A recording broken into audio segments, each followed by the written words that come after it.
Are you scared of ghosts?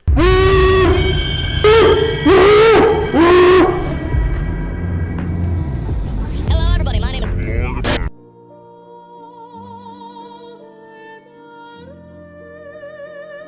At least once in everyone's lifetime, they have thought about and wanted to go ghost hunting. This can start from rather watching a scary movie, playing a scary game, or for me, it was watching Ghost Adventures. Your mom?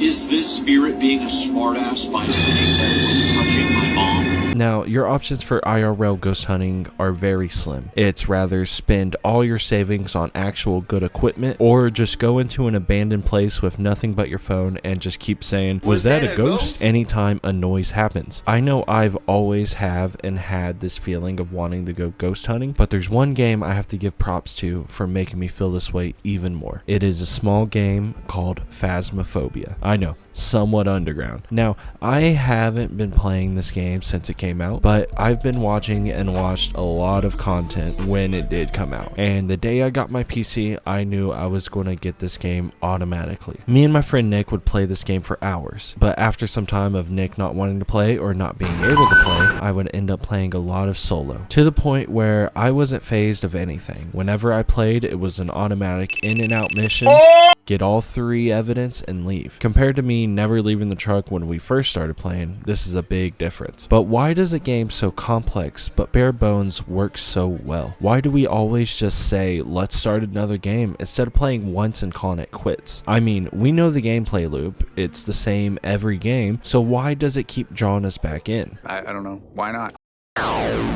We'll be talking about how this gameplay loop works so well, in my opinion. Warning, this is all my thoughts and how I feel and why I think this game works as good as it does. Oh, okay, sure. I enjoy this game, so I'm glad to be able to talk about it and make a video about it. If y'all enjoy content like this, please support. Helps very much. Also, addressing the drama. I know, there's drama. There was a severe mislack in my judgment. I did not properly research, and I got a lot of info wrong on my Mortal Kombat 1 video. So, I apologize. To absolutely nobody!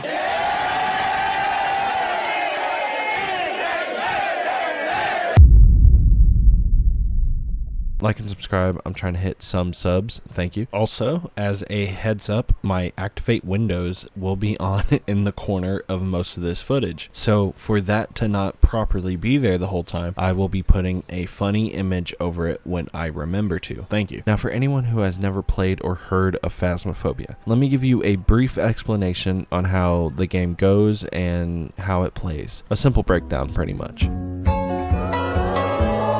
You play as a ghost hunter that was set to find out the ghost that's taken over a stranger's home. You have a set of gear, as in a EMF reader, notebooks, cameras, voice boxes, so on and so forth. Each game, the ghost can be different, and it is random from a set of 27 ghosts. Each ghost has 3 different clues to tell you what kind of ghost it is. When you find all 3, you can mark them down in your ghost journal. You can leave when you know what the ghost is, or you have a suspicion of what it can be. And if correct, you get XP and money to upgrade equipment, and if wrong, you also just get XP and money, but not a lot. Basically the equivalent of 1 hour work week. You're getting nothing to your name if you don't get it correct. But at the end of the day, we don't extract the ghost from the house. It just stays in the house. All we do is lollygag, throw stuff around, and have some tomfoolery. Then we leave, so the house is still haunted at the end of the day. Now, that's the gameplay loop, quite literally. That's all of it. Go find the ghost, get scared, and leave. And yes, I might have made it sound boring, but this is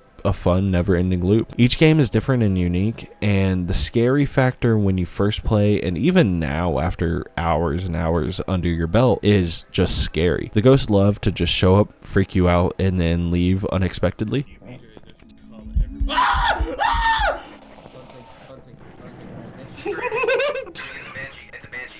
And this acts into how the loop is so repeatable. In a way, you're wanting to have a ghost reaction. Even if it scares you, this gives you a dopamine hit and your body gets into a fight or flight situation. And when it drops, you feel like you need that feeling again. That feeling of being scared while also confident and not trying to seem scared. It's with anything in life, but especially in this game. It's different after playing a lot of solo. After playing a lot, you know what to do. You know how the game is going to go, and and you just go and do it. You go and immune to it and just straight face everything. But when you play with friends, all that gets tossed out the window. You go back to that mindness of being scared and you just feel tense all the time. I don't know why this is a thing. I mean, I'm no scientist. I don't know how the body works and I don't know how the mind works, but it just acts and goes that way when you play this game.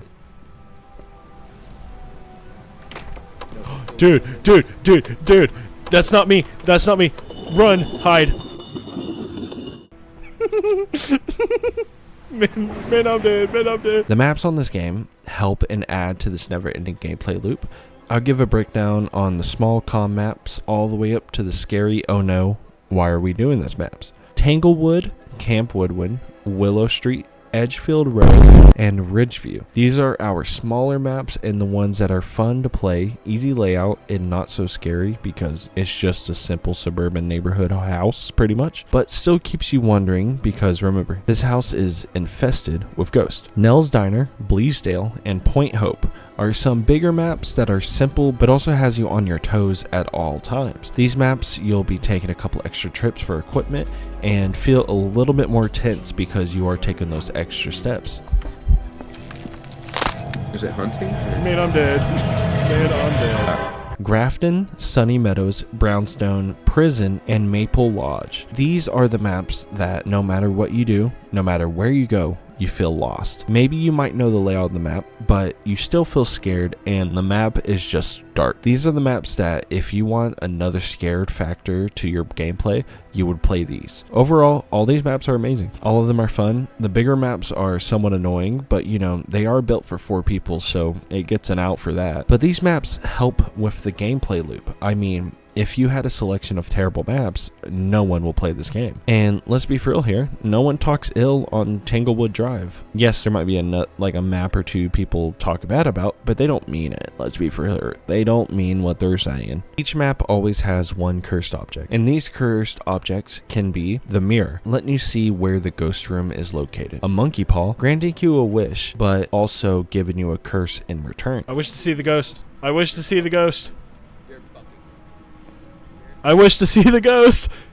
Hurry up, do it!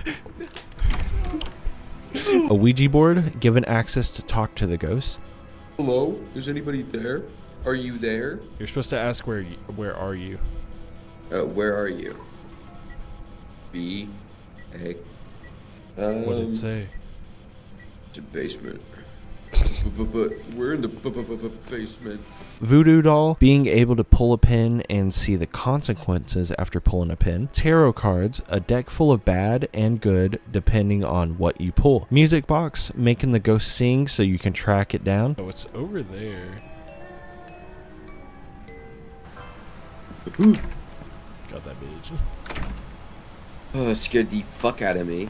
And lastly, the summoning circle, giving you access to summon the ghosts so you can take pictures. Each item takes some of your sanity, and when you get low or 0, it grants access for the ghosts to hunt and potentially get you. This adds to the fun factor. Rather, it's to be able to mess with your friends with the cursed object, or rather to be able to give yourself powers with the cursed object to find the ghost and get evidence more smoothly, but with a cost. The biggest reason why the loop catches people and works is with how grindy the game is. You can't get better equipment unless you level up, but also you need money to be able to buy the better equipment, and the only way to do this is by playing. And after that, they have a prestige system, and the cycle just repeats after you hit prestige. They also have challenges for special keycard badge customizations. Some of these entail guessing the right ghost a certain amount of times on a map. Most of the time you have to do so about 50 times. And after you will unlock a special badge and you can show off to the 5 people who notice and actually care. They also have special events for more trophies and badges.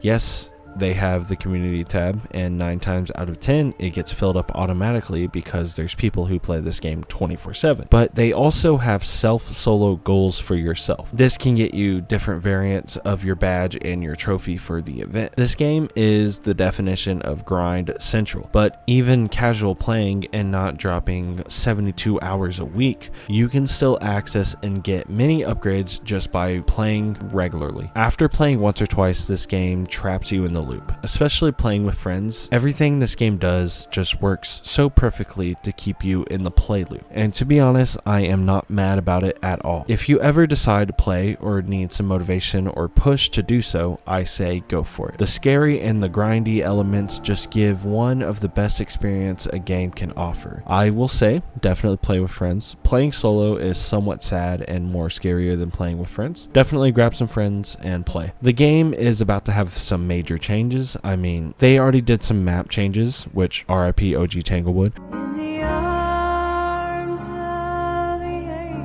But I do like the new version somewhat. It's the same layout basically, just everything looks a little bit more up to date and different. But they are also adding some character model and customizations for the character, which is really dope to hear and see, and honestly exciting. They also just announced an Alan Wake event. Now, I know nothing about this man. Who is Alan and why is he waking up? But it's still exciting, especially having a one-off event like this. What a better time to just get the game and play. Hashtag not sponsored. If you want to sponsor me, please Phasmophobia, I am begging you. This game is just fun and amazing all around. And yes, this whole video might be buzzword city, but this is my way of expression and expressing my love for the game. I give the devs props for keeping me in the cycle. I will end up never leaving. You might see me play this game at the ripe age of 72, but I do not care. Thanks for watching. If I missed something, let me know, or if I got some info wrong, once again, please let me know. Any ideas, comment them down below. I'll check them out and study and might make a video depending on the topic. I do like reading y'all's comments. I got a lot of comments on the last video. Please comment. I like reading the comments. Anyways, hope you enjoyed, and remember to have a wonderful day or night, and I will see y'all later. Because I was wondering if you could include my Kamala baked potato. You want to send a picture? Yeah, I did. In the Instagram. Little baked potato on the Instagram.